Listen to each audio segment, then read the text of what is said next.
हरे कृष्ण कृष्ण कृष्ण हरे हरे, हरे राम राम राम हरे हरे।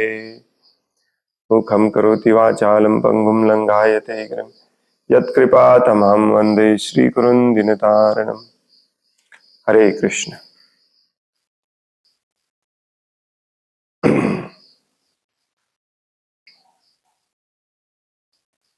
श्रीमद्भागवतम स्कंध तिसरा अध्याय 27वा भौतिक प्रकृतीचे ज्ञान, श्लोक नंबर 6।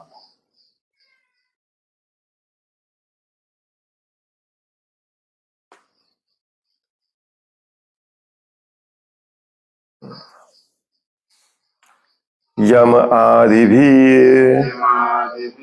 योगपथे अभ्यसन् श्रद्धयान्वितः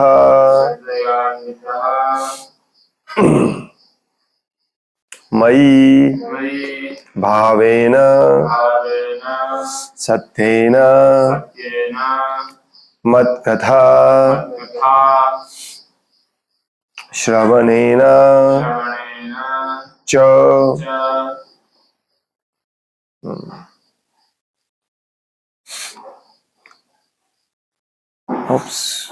भगवद्गीता उघडली मी।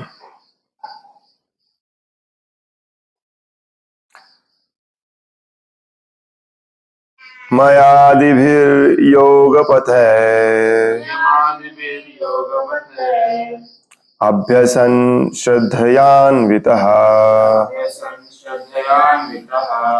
मयि भावेन सत्येन मत्कथा श्रवणेन च मया यम आदिभिर्योगपथे अभ्यसन् श्रद्धयान्वितः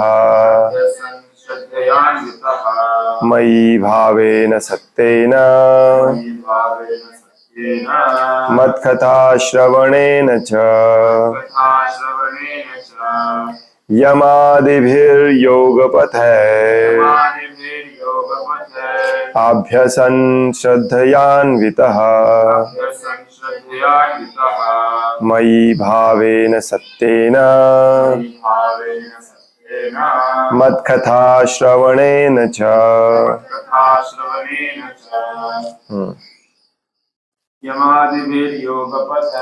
यमादिभिर्योगपथे अभ्यसन् श्रद्धयान्वितः मयि भावेन सत्येन मत्कथा श्रवणेन च यमादिभिर्योगपथे अभ्यसन् श्रद्धयान्वितः मयि भावेन सत्येन मत्कथा श्रवणेन च यम आदिभिः यम इत्यादि योगपथे योग मार्गाने अभ्यसन अभ्यास करून श्रद्धया अन्वितः मोठ्या श्रद्धेने मयी माझी भावेन भक्ति भावाने सत्येन अनन्य मत्कथा माझ्या विषयीच्या कथा श्रवणेन श्रवण करून च आणि। भाषांतर योग मार्गातील नियंत्रण प्रक्रियांचा अभ्यास करून मनुष्याने श्रद्धावान झाले पाहिजे आणि माझ्या विषयी श्रवण व कीर्तन करून माझ्याविषयी श्रवण व कीर्तन करून अनन्य भक्तिमय सेवेच्या स्तरापर्यंत स्वतःला उन्नत केले पाहिजे.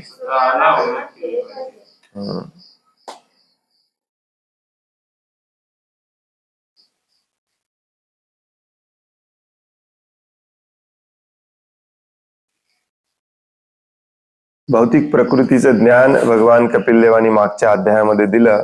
आता या अध्यायामध्ये आपल्या जीवनाचा उद्देश काय आहे हे पहिल्यापासूनच सांगायला सुरुवात केलेलं आहे भगवंतांनी. तर कालच्या श्लोकामध्ये आपण वाचलं की आपली ही जी प्रदूषित चेतना आहे ती वैराग्य आणि भक्तिमय सेवेने शुद्ध करणे हे प्रत्येक जीवाचं कर्तव्य आहे. ते कसं करायचं? मयाधिभिर योगपथे अभ्यसन श्रद्धयान्वित. योग मार्गातील नियंत्रण प्रक्रियांचा अभ्यास करून मनुष्याने श्रद्धावान झाले पाहिजे आणि माझ्याविषयी श्रवण आणि कीर्तन करून अनन्य भक्तिमय सेवेच्या स्तरापर्यंत स्वतःला उन्नत केले पाहिजे. काल संध्याकाळी आपण चर्चा करत होतो की जप करणे हा जीवनाचा उद्देश नाही. जप करत करत भगवंतांच्या सेवेपर्यंत येणे हा जीवनाचा उद्देश आहे. जपाचा अर्थ पण तोच असतो ऍक्च्युली. आणि याच्यासाठी सर्वात पहिली महत्वाची गोष्ट असते ती म्हणजे इंद्रियांना कंट्रोल करणे. आणि इंद्रियांना कंट्रोल करण्याच्या प्रक्रियेलाच योगाभ्यास म्हणतात. ते वेगवेगळ्या पद्धतीचे असतात. हठयोग, अष्टांग योग वगैरे. परंतु कोणत्या ना कोणत्या पद्धतीने तुम्ही करा, काही फरक पडत नाही. इंद्रियांना पूर्णपणे कंट्रोल करणे हे जीवनाचा उद्देश असलं पाहिजे. ते कारण ते झाल्याशिवाय आपण भगवंतांबद्दल श्रवण कीर्तन करायला उत्सुक होऊ शकत नाही. कारण इंद्रिय आपल्याला दुसरीकडेच ओढत असतात. प्रभुपाद थोडस या तात्पर्यामध्ये सांगतात योगाभ्यासाबद्दल. तात्पर्य: योगाचा अभ्यास 8 विभिन्न स्तरांद्वारे केला जातो. यम, नियम, आसन, प्राणायाम, प्रत्याहार, धारणा, ध्यान आणि समाधी. यम आणि नियम म्हणजे कठोर निर्बंधांचे पालन करून नियंत्रण प्रक्रियेचा अभ्यास करणे होय. आणि आसन म्हणजे बसण्याची व्यवस्था होय. याद्वारे मनुष्यास भक्तिमय सेवेमधील श्रद्धावंतांच्या आदर्शापर्यंत उन्नत होण्यास सहाय्य होते, मदत होते. शारीरिक कसरतींद्वारे योगाचा अभ्यास करणे हे अंतिम ध्येय नाही. वास्तविक ध्येय म्हणजे खरं ध्येय तर मनाला स्थिर आणि नियंत्रित करणे आणि भक्तिमय सेवेमध्ये निष्ठेने स्थित होण्यासाठी स्वतःला प्रशिक्षित करणे हे आहे.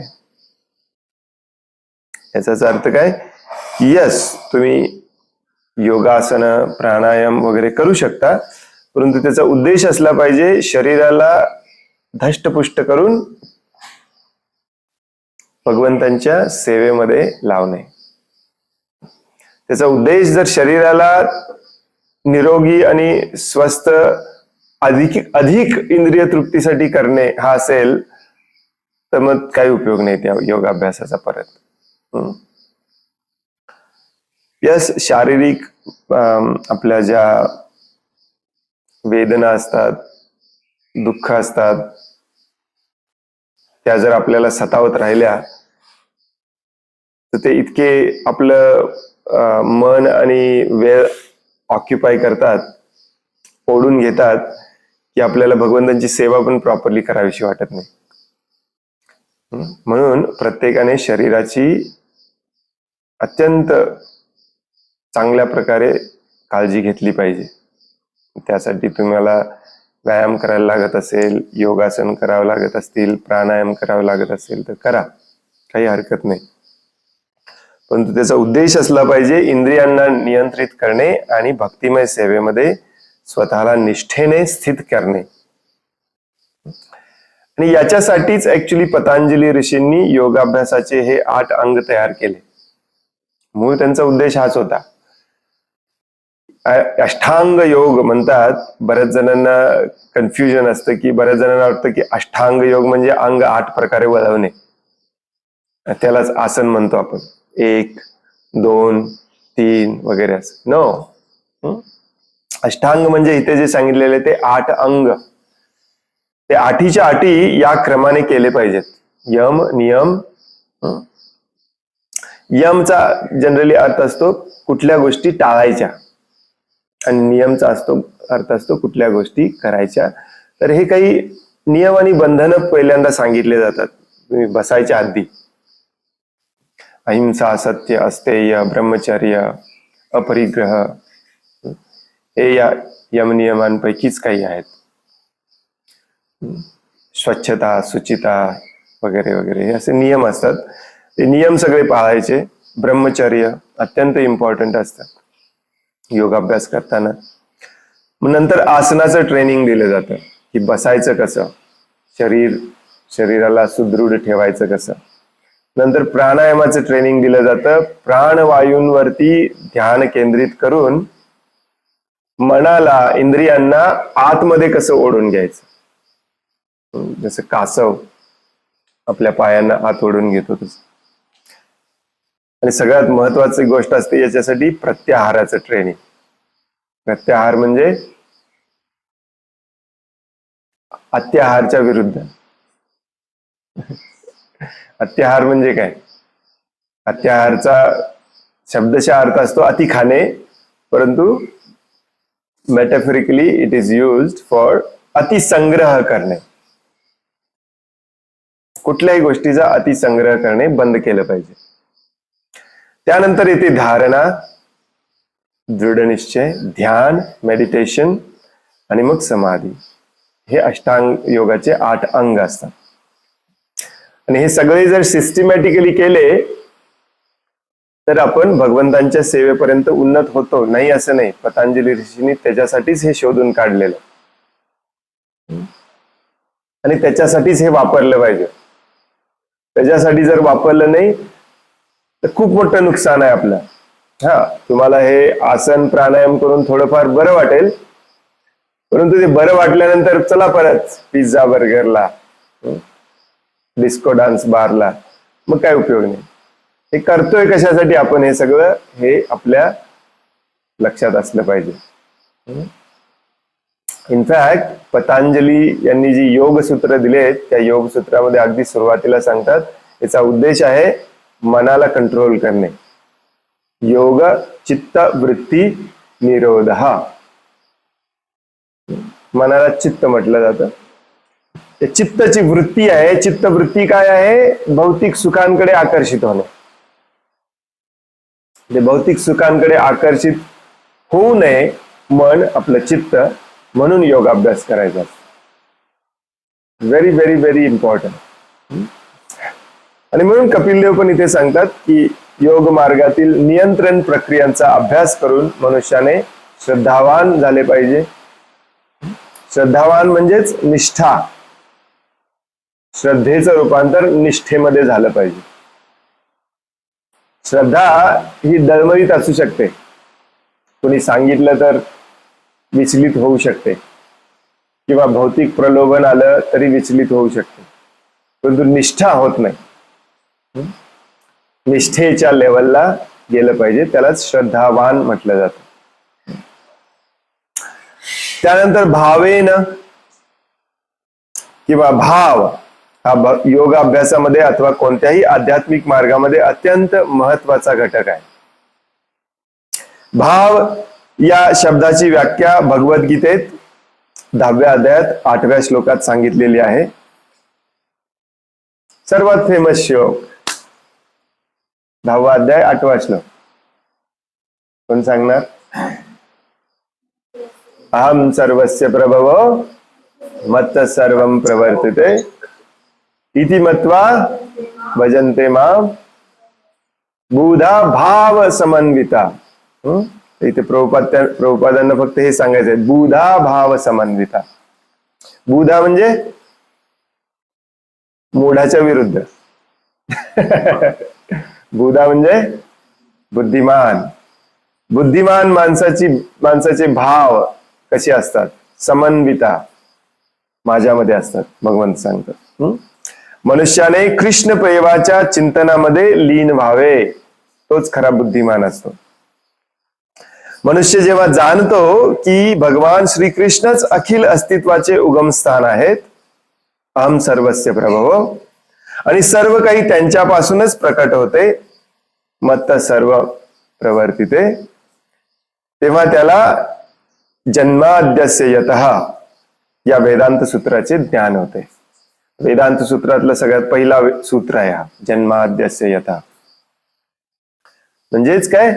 जन्म, आदी आणि यतः अंत, हे तिन्ही भगवंतच आहे. आणि हीच ज्ञानाची सुरुवात आहे आणि हाच ज्ञानाचा अंत आहे. बहुधा भाव समन्विता. आणि नंतर तो भाव अर्थात भगवत प्रेमाच्या प्राथमिक स्तरावर रमून जातो. म्हणून या भावाला एवढं महत्व दिलेलं आहे. तुम्ही काय करता याला जास्त महत्व नसतं. ते एक्झॅक्टली सेम काम आपण भगवंतांसाठी पण करू शकतो आणि आपल्या इंद्रिय तृप्तीसाठी पण करू शकतो. त्यामुळे कर्माला महत्व नाहीये. बरेच जण म्हणतात ना, कर्माला जास्त महत्व दिलं पाहिजे, कर्माला महत्व दिलं पाहिजे, भगवान श्रीकृष्णांनी कर्म करायला सांगितलंय. नो, भगवान श्रीकृष्णांनी कर्म कोणत्या भावाने करायला सांगितलंय याला म्हणतात भगवद्गीता. कर्म कोणी करत नाही असं कोणी नसतोच या जगामध्ये. खूप चुकीचा अर्थ काढला जातो भगवद्गीतेचा. बरेच जण म्हणतात मी माझं कर्मच करतोय ना, कर्म म्हणजेच धर्म आहे. नो, कर्म कोणत्या भावाने करायचं हे भगवद्गीतेत सांगितलेलं आहे. हा भाव खूप महत्वाचा असतो. म्हणून श्रील प्रभुपादांनी याला आंतरराष्ट्रीय कृष्ण इन्स्टिट्यूट किंवा आंतरराष्ट्रीय कृष्ण ऑर्गनायझेशन असं म्हटलं नाही, आंतरराष्ट्रीय कृष्ण भावना मृत संघ म्हटलेलं आहे. कृष्ण कॉन्शियसनेस, हा भाव उत्पन्न केला पाहिजे मनामध्ये. आणि भगवद्गीतेमध्ये बऱ्याच ठिकाणी सांगितलेलं आहे. इनफॅक्ट भगवद्गीतेमध्ये 8व्या अध्यायामध्ये काय अत्यंत इम्पॉर्टंट श्लोकामध्ये काय सांगितलेलं आहे? हा भावच महत्वाचा आहे मृत्यू समयी, है नाही? यम यम वापी स्मरण भाव त्यजन्त्यन्ते कलेवरम. ज्या प्रकारचा भाव त्या प्रकारचं जीवन मिळणार तुम्हाला. यम यम वापी स्मरण भाव तदा तद यथा तद्भाव भाविता. जशा प्रकारचा भाव, हे महत्वाचं आहे, लक्षात ठेवा. मग भगवान कपिलदेव या श्लोकामध्ये काय म्हणतात की योग अभ्यासाने तुम्ही श्रद्धावान व्हा, इंद्रिय कंट्रोल करा, नंतर काय करा? भावेन, माझ्या भावामध्ये युक्त व्हा, माझ्या भावनेने युक्त व्हा, आणि मग माझी सेवा करा आणि सदैव माझ्याबद्दल श्रवण करा. भावेन सत्येन मत्कथा श्रवणेन च. हा भाव स्तर अर्थात भगवत प्रेमाचा प्राथमिक स्तर कसा प्राप्त होतो याचे सुंदर वर्णन श्रील रूप गोस्वामींनी भक्ती रसामृत सिंधू या ग्रंथामध्ये केलेले आहे. कालच आपण याची उजळणी केली. सेरेंडिपिटी. ते सांगतात की मनुष्याने सर्वप्रथम श्रद्धायुक्त झाले पाहिजे. आदौ श्रद्धा श्रद्धयान्वित. काल कोण कोण होतं क्लासला? कोण नव्हतं क्लासला काल संध्याकाळच्या? काल संध्याकाळी आपण या 9 स्टेजेसची उजळणी केली. भक्तीचे 9 स्टेप्स, प्रोसेस. पहिली प्रोसेस असते श्रद्धा, शेवटची स्टेप असते प्रेम, आणि प्रेमाच्या जस्ट अलीकडची स्टेप असते भाव. या भाव स्तरावर गेलंच पाहिजे, भावाने युक्त झालं पाहिजे. श्री रूप गोस्वामी सांगतात मनुष्याने सर्वप्रथम श्रद्धायुक्त झाले पाहिजे.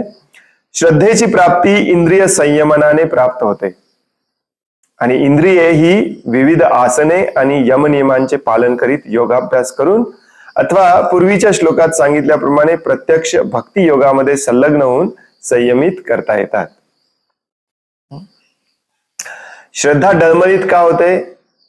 कारण इंद्रिय विषयांकडे आकर्षित होतात. आपल्याला खूप श्रद्धा आहे, मला सत्संगला जायचं आहे, मला भक्तांचा संग करायचा आहे, जप करायचा आहे, कीर्तन करायचं आहे, भक्तांची सेवा करायची आहे, भक्तिमय सेवेमध्ये संलग्न व्हायचं आहे. आणि ऑन द वे आपल्याला काय दिसतं? मॉल दिसतो, डीमार्ट दिसतं. आपले इंद्रिय लगेच तिकडे आकर्षित होतात. आपण मॉलला जातो, सिनेमाला जातो, भक्तांच्या बरोबर बर्थडे पार्टीला जातो. अजून पैसा कमवायचा आहे, मग आपण मीटिंगला जातो, कामाला जातो, आणि आपली श्रद्धा निघून जाते. श्रद्धा ही काय म्हणतात त्याला, ठिसूळ असते, नाजूक असते, तिला खूप जपावं लागतं. आणि हे जपणे म्हणजेच इंद्रियांना कंट्रोल करणे. बऱ्याच जणांना हे लक्षात येत नाही, इंद्रियांचा काय संबंध आहे याच्याशी. तुम्हाला इकडे तिकडे ओढणारे कोण नसून फक्त इंद्रियच आहेत. सगळ्या बाजूंनी ओढतात इंद्रिय.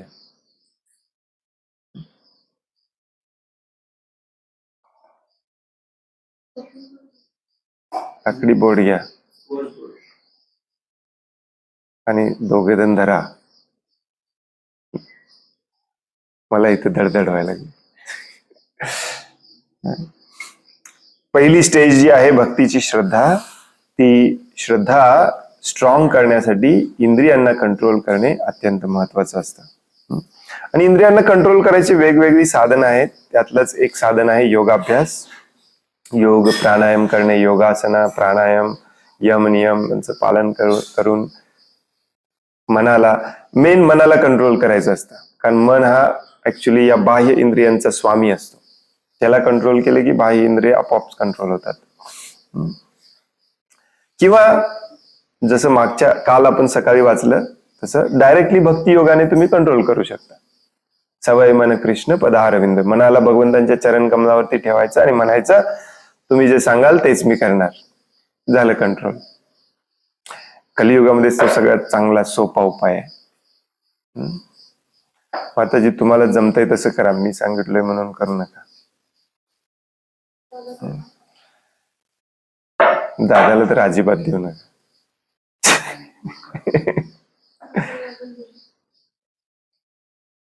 गडबड करतो तो, सॉरी. भक्ती योगाच्या 9 विधींपैकी सर्वात महत्वाची विधी म्हणजे भगवंतांविषयी श्रवण आणि कीर्तन करणे होय. सगळ्यात पहिल्यांदा तेच सांगितलं जातं, श्रवणम कीर्तनम.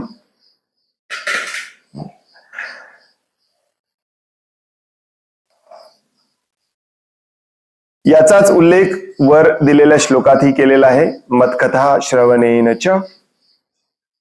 मनुष्य योग पद्धतीच्या विधी निषेधांचा अभ्यास करून श्रद्धावान होण्याच्या आदर्शाप्रत उन्नत होऊ शकतो.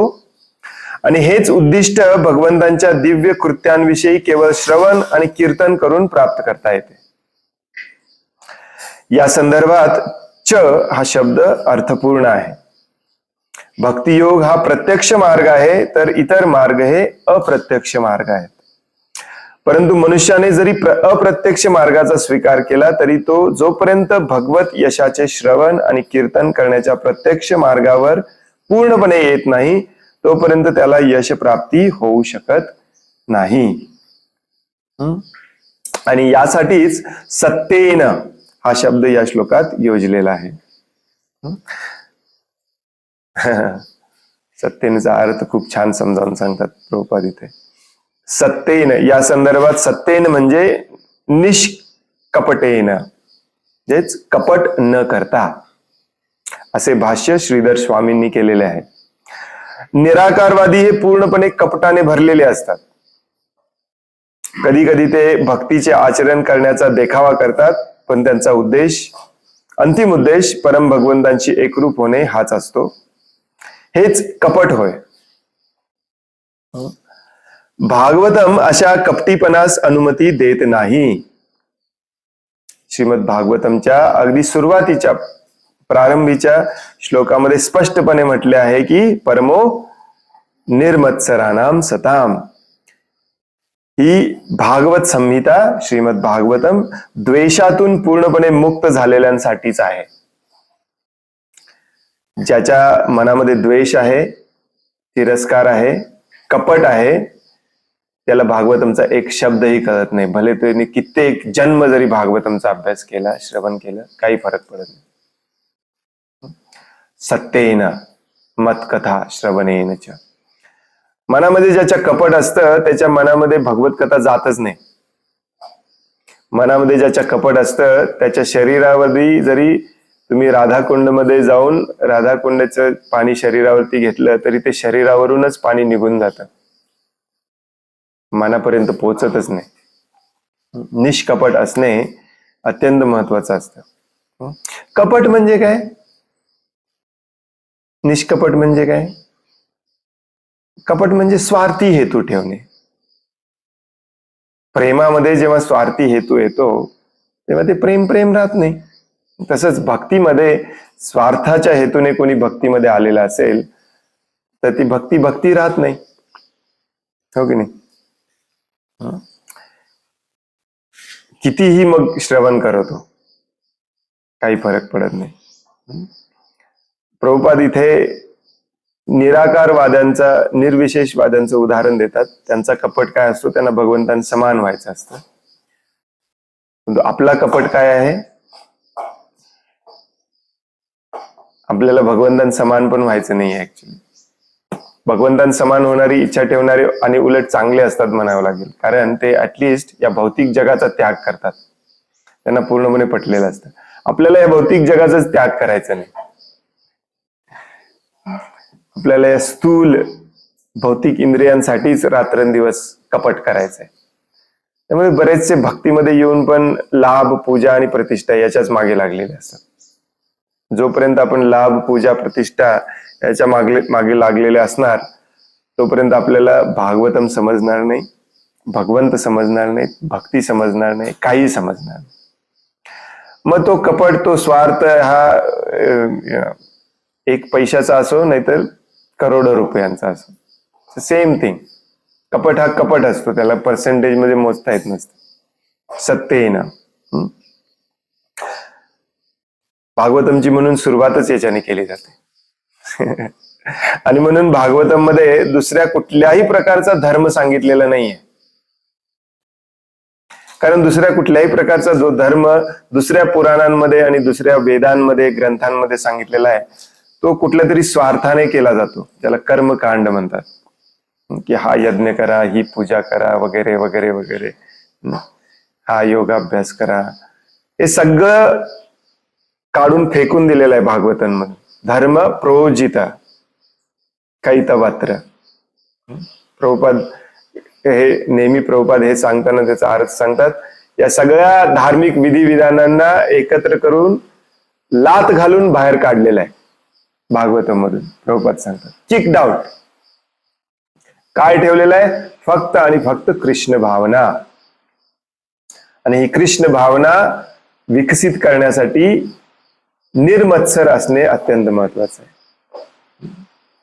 श्रील व्यासदेव भागवतमच्या दुसऱ्या श्लोकामध्ये हे सांगतात, धर्म प्रोचित कैतवात्र परमो निर्मत्सरानाम सताम. जो निर्मत्सरी आहे त्यालाच श्रीमद भागवतम करणार, आणि ज्याला श्रीमद भागवतम करणार त्यालाच भगवंत करणार. कारण श्रीमद भागवतमच भगवान आहेत. त्यामुळे निर्मत्सरी झालंच पाहिजे, निष्कपट झालंच पाहिजे, आणि मग आपण कथा प्रॉपरली ऐकू शकतो. याच मुद्द्यावर येथे पुन्हा जोर देण्यात आला आहे. कुठल्या मुद्द्यावर? निर्मत्सरानाम या मुद्द्यावर. मनुष्य जोपर्यंत भगवंतांवर पूर्ण श्रद्धा ठेवत नाही आणि स्वतःला भगवत यशाचे श्रवण आणि कीर्तन करण्याच्या प्रक्रियेमध्ये निमग्न करीत नाही तोपर्यंत त्याला मोक्ष मिळण्याची मुळीच शक्यता नसते. बऱ्याचदा काल परवा देखील मोक्ष हा ध्येय सांगितलाय, मोक्ष मिळण्याची पुन्हा शक्यता नसते वगैरे वगैरे सांगितलं असतं. यस, मोक्ष मिळवणे हा शुद्ध भक्ताचा उद्देश नसतो, ते त्याचं ध्येय नसतं. परंतु याचा अर्थ नाही की ते मिळत नाही. जे भौतिक सुखामध्ये आणि दुःखामध्ये पूर्णतः अडकलेले असतात, बद्ध झालेले असतात, त्यांना मोक्ष सांगावा लागतं. मोक्ष मिळवण्यासाठी तरी निदान हे करा, मोक्ष मिळवण्यासाठी तरी ऍटलिस्ट हे करा.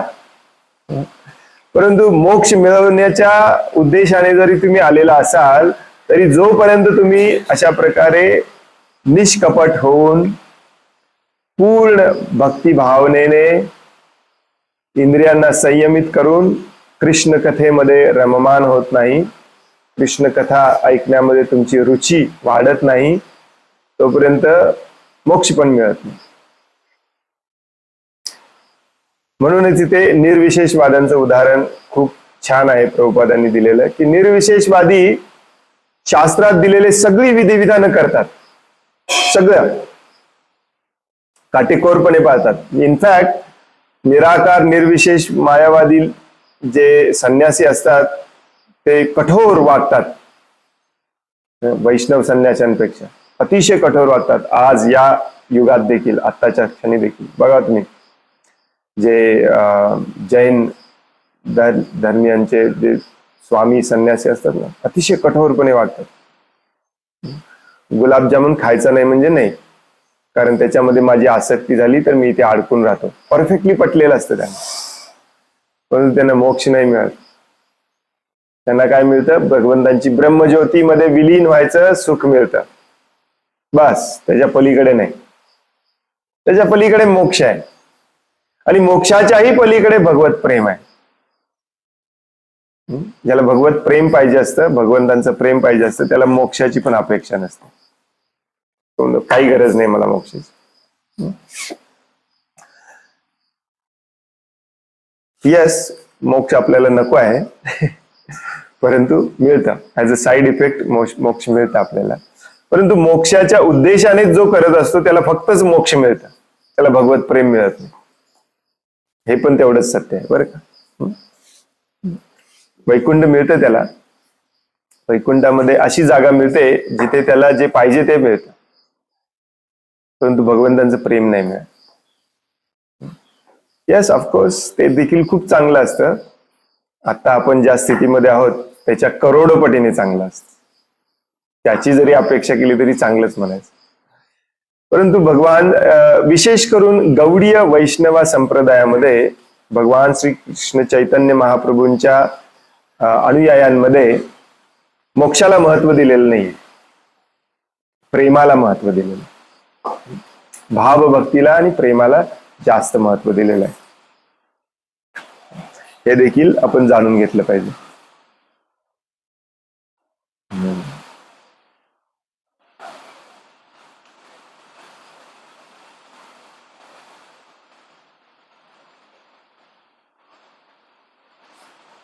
पुढचा श्लोक वाचूया आपण, जरी वेळ नाही तरी पण, कारण त्याच्या पुढचा श्लोक खूप मोठा आहे आणि महत्वाचा आहे.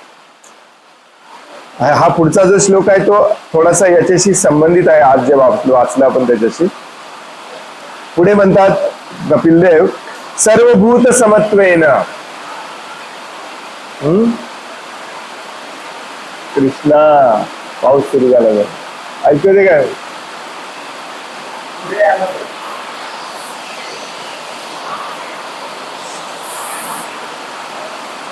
सर्वभूत समत्वेन निर्वैरेण प्रसंगतः ब्रह्मचर्येण मौनेन स्वधर्मेण बलीयसा. ऍक्च्युली महत्वाचं आहे, उद्याच याच्यावर चर्चा केली पाहिजे.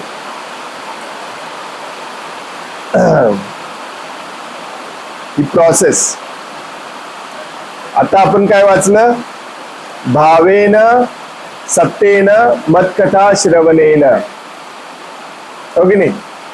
भाव निर्माण झाला पाहिजे, निष्कपट होऊन माझे श्रवण केले पाहिजे. याच लिस्ट मध्ये पुढे सांगतात भगवंत, सर्वभूत समत्वेन. हे तुम्हाला माहिती असलं पाहिजे. म्हणजे काय? सर्व जीवांप्रती समभाव ठेवून निर्वैरेण प्रसंगतः, कोणाशीही शत्रुत्व न ठेवता,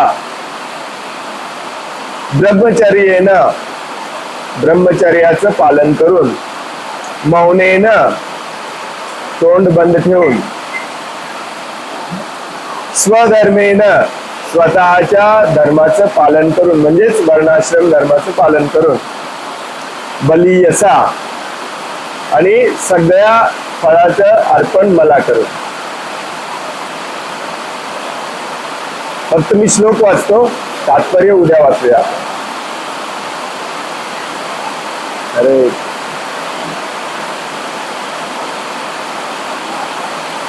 भक्ती मार्गाचे आचरण करीत असताना मनुष्याने सर्व प्राणी मात्रांकडे समभावाने पाहिले पाहिजे.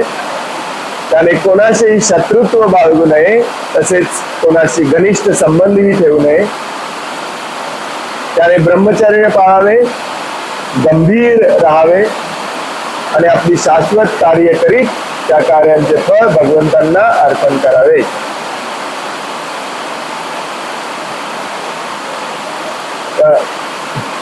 एक 5 मिनिटं ब्रेक घेऊया आपण.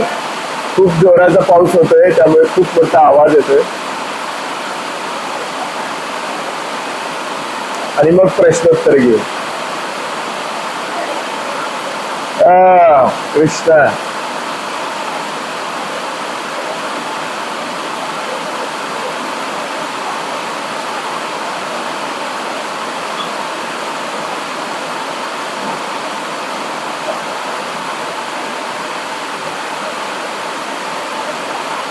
wow.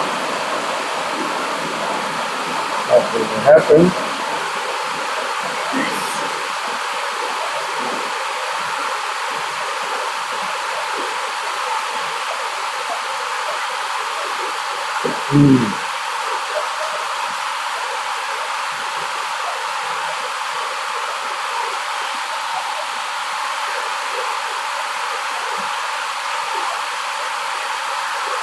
गुगल मीट वरती ऐकू येते का व्यवस्थित?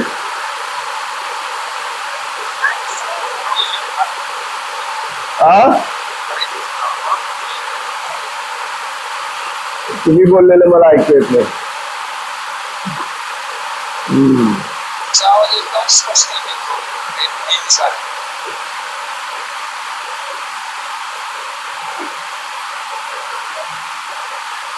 आपण आज इथेच थांबूया. कोणाला काही प्रश्न आहे, काही सांगायचं आहे?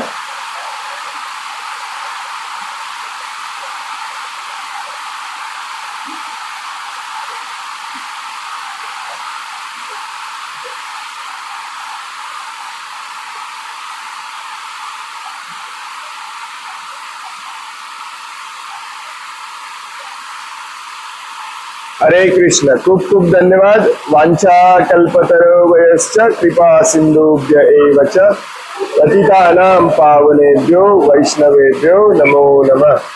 अनंत कोटि वैष्णव वृंद की जय. वैष्णव ठाकुर श्रील प्रभुपाद की जय. ग्रंथराज श्रीमद् भागवतम की जय. हरे कृष्ण. धन्यवाद. ओ